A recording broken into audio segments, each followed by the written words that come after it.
Most bankers aren't ready to help you until after their third cup of coffee. But with Central National Bank's after-hours service, you don't have to wait for the bank lobby to open to get help. You can contact us from 6 to 8:30 in the morning or from 5 to 10 in the evening, and we'll connect you to a real, live, local person who can answer questions and fix problems 7 days a week. Bank different. Bank Central. Central National Bank. Member FDIC. This is a Rogue Media Network podcast.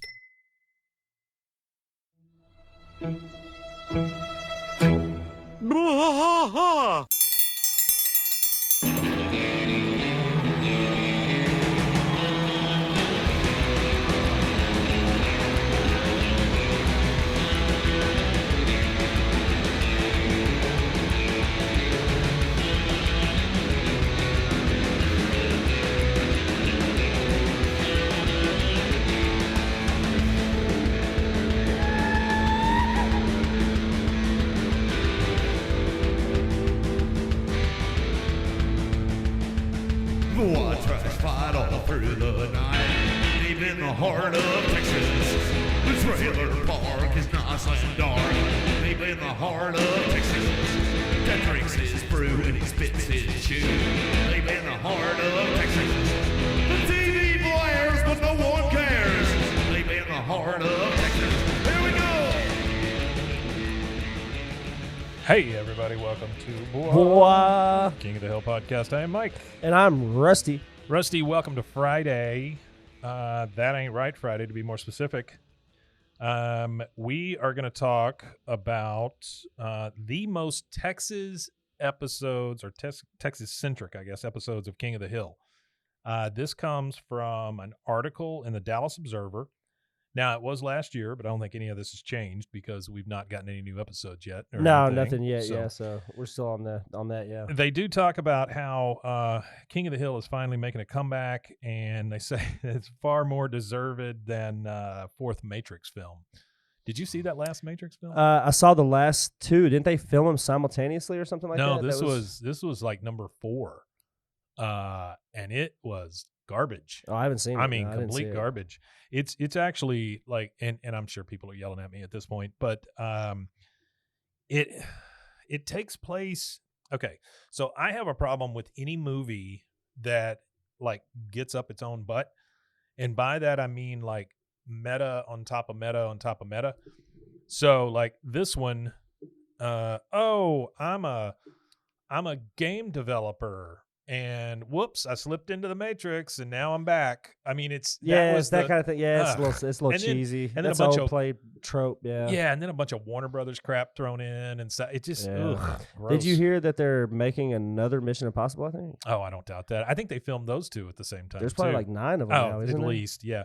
And then once you get what's his face in the metaverse, then I guess you can reproduce him over and over and over. Yeah, I wanted to apologize to the audience real quick. I was nodding off on our last episode pretty damn hard. I went back and watched through it. I had a rough day. That whole day was just a rough day. And I thought it was funny. I was like this on the microphone. Yeah, I kept like, hey, ain't that right, Rusty? You know? Yeah, it's fine. It's fine. Yeah, it's been, we've had a rough few weeks, honestly. Yeah, it's been a rough few weeks with all these, I don't know the weather changes, a lot of stuff going on. We're supposed to get our first, like, cold weather, cool weather. Like Saturday, I think, tomorrow, I think it's supposed to be like 78, 80, something like that. And that is cold for us. I hope so. You know, that's really low. Yeah, we need it, though. All right, so let's talk about these Texas-centric episodes. So we got 13 seasons of King of the Hill. Yeah, there's 13 seasons of King of the Hill, and I think like a lot of the most Texas episodes are real early. Yeah. They get a lot of Texas tropes in like cram-packed in the first, 10, 15, 20, 30 episodes. Yeah, it looks like there's a few like spread out, but the first one is Order of the Straight Arrow. That's season 1, episode 3. I mean, I don't know that you... Like they say, it's not snipe hunting. So for everybody that doesn't know what snipe hunting is, there is an actual bird called the common snipe. But as kids, our dads made up stories about a legendary imaginary bird that was the snipe hunt. Yeah. And you would take a sleeping bag and a stick, and you'd have to go look for this bird you were never, ever going to find. Yeah, and they would just send you on a wild goose chase, basically, is what it is. Yeah. And my favorite part of this is, like they talk about here, is that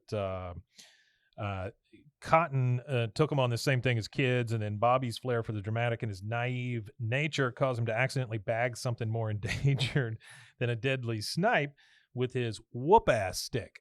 So he ends up beating a crane. Is it a whooping crane? Yeah, they ended up beating the hell out of some whooping crane. And then my favorite part of that is when Boomhauer says, "I'm on the cooler, man." Yeah, he tells him exactly where it's at. Yeah, he tells him where it is and everything. Which again is funny because Boomhauer does that so much throughout the show, snitching on everybody. Oh, he does. They can't understand him, so it doesn't count. Yeah, but everybody's just like, okay, yeah. Especially Hank. All right, Texascentric episode number 2, How to Fire a Rifle Without Really Trying. This is season 2, episode 1. As they say in this article, guns in Texas go together like peanut butter and jelly, and that's pretty true. It's pretty spot on. Yeah, there's not a Texan that I think I know that doesn't own a gun. There's a few, but not very many. Yeah, there's not very many at all. There's a few I know that own like 25.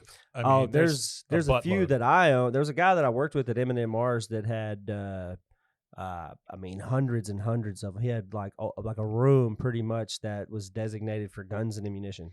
I understand owning a gun, and I don't know if everybody out there does, but I get it for like protecting your house or home, your family, right?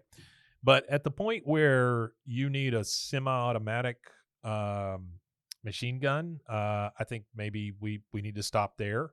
The fact that you can own hundreds of guns. Yeah, that's the thing for me is mainly the volume. I don't necessarily really care about people owning AR-15s or nothing, as long as they're responsible gun owners and they have proper mental health checks in place. But I just don't I don't understand guys that have enough. There's guys that I know that have enough that if there was something, they could literally support a small militia of like 30 people. Well, I think that's the idea. Weapons and ammunition. I think it's the idea when you start talking to some of these old guys around here. They'll tell you. Well, today was you guys might catch this on Friday, but it is a Wednesday right now, and it's 2:52 p.m. Central Time. About 2:18 Central Time, we had the alert system go off. Yeah. I was standing in the Dollar General. Yeah. I was standing in the Dollar General. The Dollar General computers were alerting. Really? Yeah, they were making everything did. Huh? Everything inside. The lady came on the speaker and said, "Please duck now." I just don't understand. I do, but you can't. In my opinion, you can't trust the government to make the mental health checks. You can't trust them to do this and that. No. It's got to be community. I understand stuff. the Texas thing where I'm going to stand my ground and do all this, but man, at some point, it's a tough sell. It's definitely a tough sell for sure. No, I agree. All right, the third one, season 2, episode 9, The Company Man. This is where the guy from Boston comes in and wants Hank to be a super duper cowboy. Yeah, which this show is kind of like double layered. So you get a lot of like the Texas culture in this show, but then you get like what a lot of Texans go through. So my dad is a Texan who lived in England. And my dad would never go by the nickname Tex. My dad is not a Tex. But when you're in those kind of situations and in those places like that, that's just like the only view that a lot of people have of Texas is spaghetti westerns. That's literally their concept. Oh, like they expect everybody to have cowboy boots and spurs and bolo ties and pearl snaps. Yeah, they do mention that in this article. They said that he wanted Hank to dress like an extra in Blazing Saddles. Yeah, that's pretty funny. Which Blazing Saddles again is a tongue in cheek, making fun of spaghetti westerns. So that's the joke there. That's the joke in itself there. And this is featuring Thatherton, also voiced by Burt Reynolds at that time. Which I think without Burt Reynolds' voice, this particular episode with Thatherton in it would not have hit as hard. Oh, I get that. Yeah, like all the other episodes with Thatherton in them, they're all he's like a byproduct of the episode. This particular one, he's kind of mid center in the episode, because he's a part of it. He's the main antagonist of the episode. So that's what I like. I like about having Burt Reynolds' voice or whatever. I just don't think anybody else's voice could have done a good job.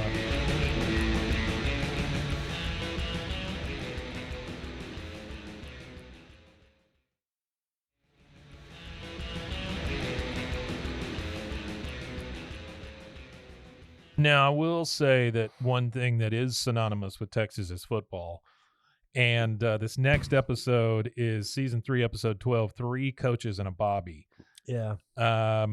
Football is pretty much a tradition here, It especially is. like high school football. You either play Big deal. football or get made fun of for not playing football. That's true. You only That's true. have one option or the other. Have I ever told you about my experience playing football? No, you never have. No, you never did. So I tried to get on the high school football team. Now, this was at a Christian high school, which I did not enjoy very much and got kicked out of twice. But I tried to get on the football team when I first got there, and I mean, good Lord, there's not enough of us to make a football team, so I made it. Yeah. I was offsides 4 times in a row and asked to not come back. So There you go. That's great. That's my Did you see football experience. the viral video that went around in from Dallas? It was Dallas Madison High School playing Whitney High School, and one of the defensive players. It was at the beginning of the play. The ball snaps. The defensive player starts to make his way up the field like they're supposed to. He back steps and he turns to run up. And when he turns to run up, the ref was right in his way. So the kid tries to move the ref out the way. Well, the ref ends up grabbing the kid's face helmet and he slings him to the side and rips his face helmet off. Yeah, that's not great. Video goes viral. Guy loses suspended without pay and further investigate, which means he's fired eventually. He's probably going to get fired from it. Yeah. And then apparently the parents are pressing charges. I think it was something like the city police wouldn't press charges, so they went to the sheriff's department. Yeah. And the sheriff's department is going to go ahead and pursue the charges against them through the county instead of the city. And I don't know. I don't know how I feel about like him getting like arrested and stuff for it, but like I feel like you can't do that to kids. No, man. you God, absolutely can't do that to kids. Well, you can't do it to anybody, but no, you can't do it in the NFL. In the NFL, you'd probably get punched in the NFL. Yeah. I imagine that if you grabbed an NFL football player as a referee by the helmet, he'd probably hit you regardless. He don't care about the fine anyway. Absolutely. Yeah, not at that point. No. Now, the thing I do like about this one is the coach comes in and he's absolutely insane. Oh, nutcase. He makes them do the helmet test by running into the brick walls. Phil Hendry. Yeah. He makes them run faster by chasing them down in the mud with his car. And everything can be solved with a salt tablet.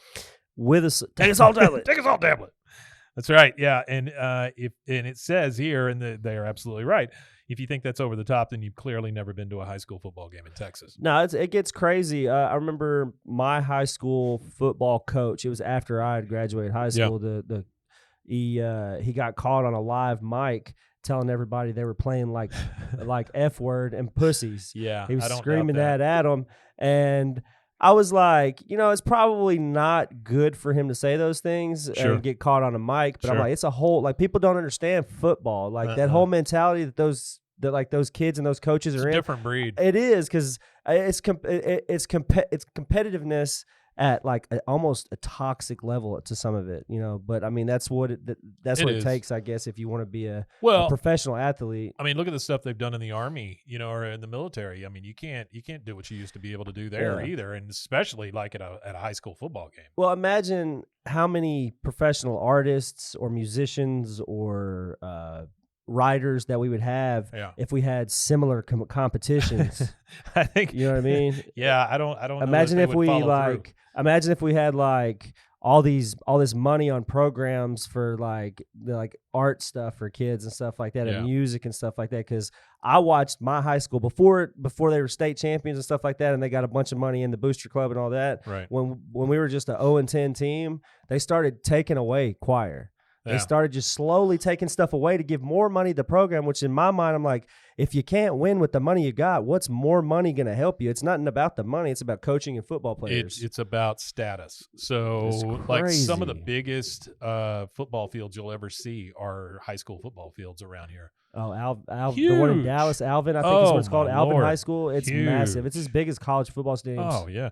And now that you've got the NIL stuff that's come into college, I wonder how long it is before money starts to creep its way into high school sports. Oh, it's already in high school sports. There's already high school athletes and junior and seniors that already have NIL deals because they already have D1 offer. They're like, these kids are going to D1 schools guaranteed kind of thing. So they're already giving these kids before they before they have a chance to tear their ACL. I mean, I'm not wishing that on anybody, I got you. but Sure. you got all these liabilities on these kids that I just don't understand how you could throw $10 million at a high school kid or even $2 million at a high school I kid don't get it either. who hasn't even – because you and I mean, you're a football fan, I'm a football fan, or you're a sports fan in general. Yeah. So you've seen sports athletes go from high school to the NFL through the sports world, and it's just like, LeBron, and like, he's actually one that handled it fairly well. Yeah, it's just, most of those guys you see, they come in and like if they were coming straight from high school, they would get in trouble. They didn't know how to handle their money. I've always said that I think that they need like a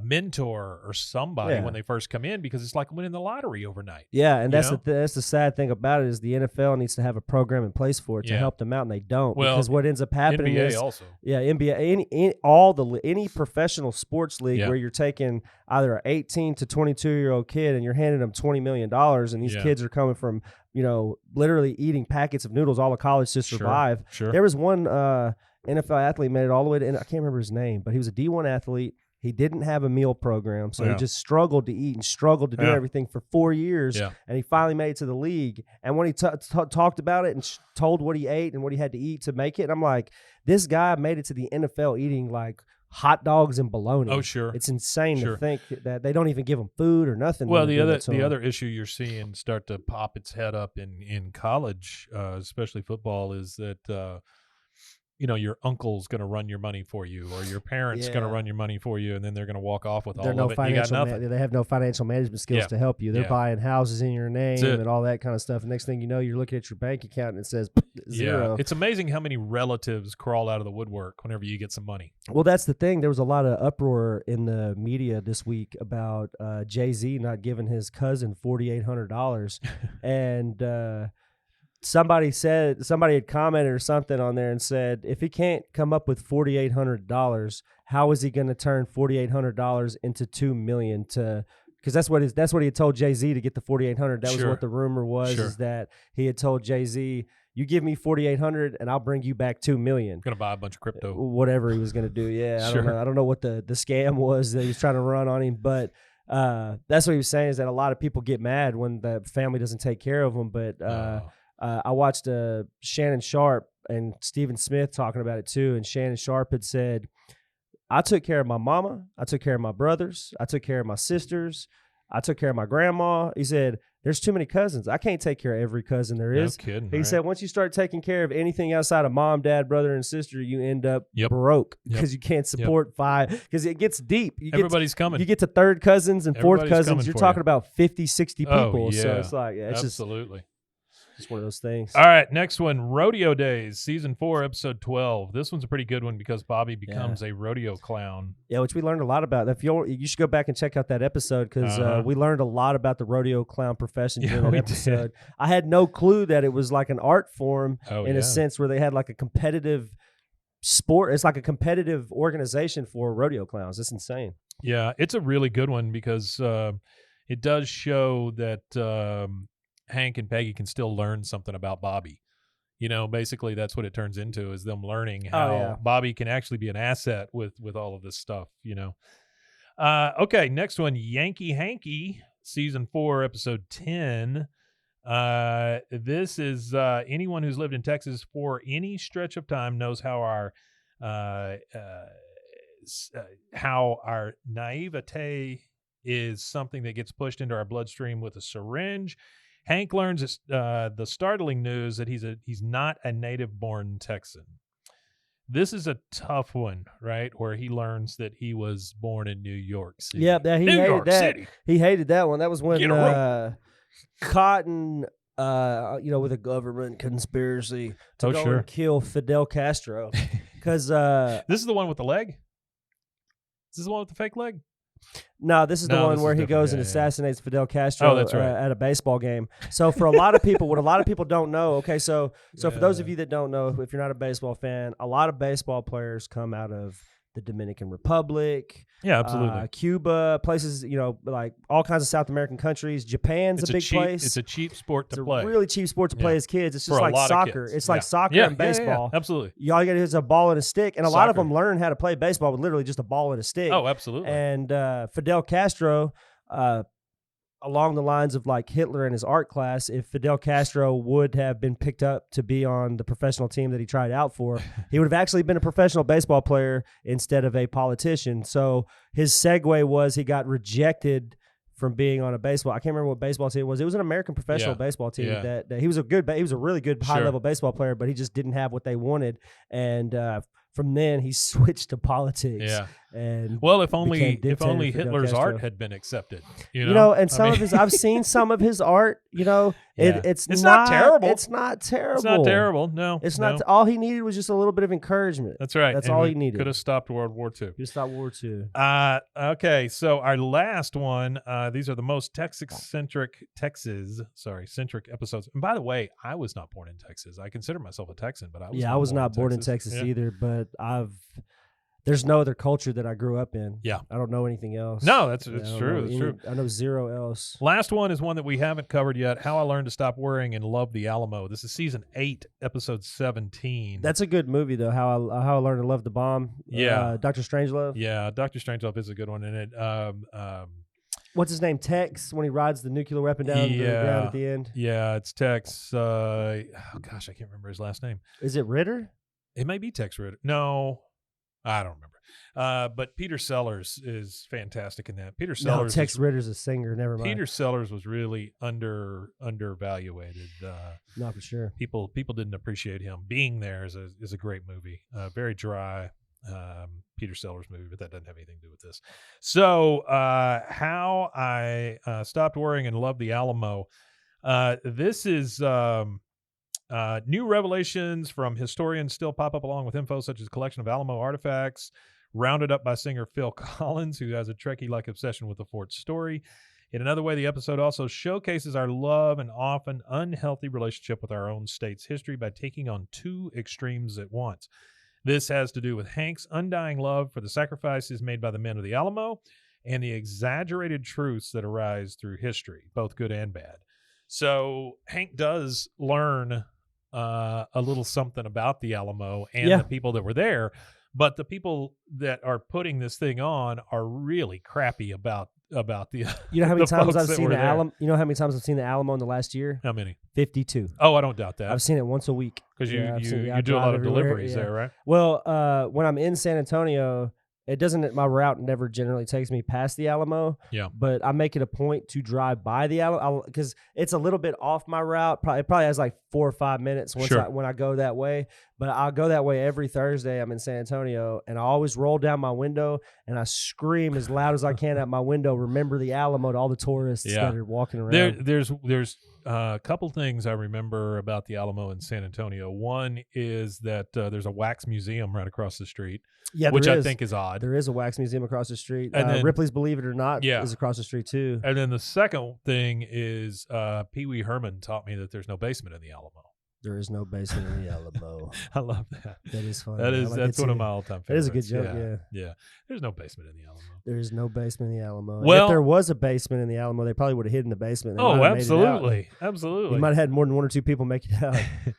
Well, that is from the Dallas Observer, the most Texas-centric episodes. I don't think you can watch King of the Hill and not think Texas the entire time you're watching it, but those. I don't know how you can if you don't. It's literally the epitome of what Texas is throughout the whole show. Every episode has something that I guarantee that if you're not from Texas, it's just not going to hit the same way as a Texan. Oh, absolutely. The Whataburger stuff, that's just not the same because it's not. They're really. I mean, which changes. Which is weird. They're spreading out now, but like when this show came out, the only Whataburgers you could eat at were in Texas. Yeah, that was it. Yeah. When this show came out, there was probably only like maybe even 20 Whataburgers at that time. There weren't even that many because it was the first one was Corpus Christi, I believe. They got the big one that's there in Corpus Christi and San Antonio area and stuff like that. But really, at the point this show was done, there really wasn't that. There was a handful of Whataburgers at the time. And they're all super slow. Super slow. They've always been slow. I can't do it, man. They've always been slow. Well, since they got bought out by that company in Chicago, everything tastes different. So I don't even eat there anymore. It's not what it used to be. I know that, but I don't eat there anymore. I'm sure Rest in peace to Whataburger. It died to corporate America. I'm sure that has a lot to do with our. thinking back to childhood and those kind of memories. No, it's true though, and I can't name names because I could get in trouble for it. But a company that I used to work for, they've changed their ingredients slowly over the last 50 years to make them cheaper. That the original taste is so different you'd never even know. But the reason why the consumer has never ever been able to notice the difference and change is because it's been so slight and so gradual over 60 years that the original taste is completely gone from what it is now because the slow gradual change. If you took the formula and made one from that to that and ate them both, they would taste totally different thing. Almost like completely different candies. Yeah. So there is a great episode of gosh, I can't remember what it's called. It's like either Tasty or Yum or something like that, but it's these two British guys on YouTube that go around trying different American foods and stuff. Yeah. And they go to a Whataburger and they end up like absolutely loving almost everything on the menu so much that they go back at supper and eat there again. So they love they love the stuff with the barbecue sauce on it and stuff, and I can't eat that. It is too sweet. I don't like too much sweet. I'm not a fan. Are real fans of barbecue fans of slathered barbecue sauce over I don't stuff? think so. I prefer to dip. I like to smell this. I like to taste the smoke. I'm a dipper. Yeah. I like because I'm not real big on condiments anyway. Period on my food. Oh, see, I love like condiments, but I like them light. I like lights. Yeah. I feel like a condiment is there to accentuate, maybe boost a little bit. I hate when you go to a restaurant, you're like, let me get a cheeseburger, and it's like a 1/4 inch thick of mayo on top. I will eat a lot of mayo on my hamburger or cheeseburger, but I don't want any ketchup. I don't want any mustard. I like mustard all is three. for chili dogs. I like all three on the burger, but like I said, it's got to be. My wife mixes them all together. And a I'm little like, layer. It just can't be a lot, and that comes from always having a beard. Usually, sure. Like usually when I eat, I actually shave my beard, guys. You'll get to see that on our next live episode. But I like when you're eating with a beard, especially me driving around all the time. Oh yeah, I have to tell them no condiments because I can't eat a cheeseburger and then there's nowhere to wash my face and wash my beard out or anything like that. Well, for those of you that don't have beards, you don't always realize there's something in it. You don't, and it could be quite embarrassing when you've got like. It's like 6 hours later and you look in the mirror and it's my all beard dried. was like to the middle of my chest before I just shaved it, and like. If I ate something and something fell out, it would literally, if it was a streak of condiments, it would just go from like my chin all the way down to the end of my beard. So. That's true. It's a messy. What do they call it? What do they call the mustache? They used to call it like a sopper or something like that. Like it would sop up all the juices or something. Yeah. All right, guys. Well, that is your That Ain't Right Friday, and I thank you for joining us once again. Rusty, you want to tell them where they can find us? Yeah, you can find us at www.bwaaakoth.com, or you can go over to roguemedianetwork.com/bwaaakoth, and you can get our episodes there. Or you can head on over to youtube.com to catch our Monday episodes, which are all video, where you can see me and the lovely Mike in the flesh. And don't forget to go check out our Patreon. I think we just lost a lot of viewers. Probably. At patreon.com/bwaaakoth, where you can go over and support us for $3. We'd appreciate it. We'd like to keep the lights on. We'd like to keep the lights on, the electricity on, the microphones powered. The people like us better when we can pay for stuff. These Mexican Cokes don't pay for themselves. That's absolutely true. This Coca-Cola Zero does not pay for the itself. Studio Pass Coca-Cola. Studio Pass, I don't understand what that is. Whatever. I heard that if you scan that or something, you're supposed to get like, so if you win some like crazy studio access to some. I thought you just got diabetes, but that too, clean your battery posts. All right, guys. Well, thanks again, and we'll see you again on Monday for another episode. We Matanye.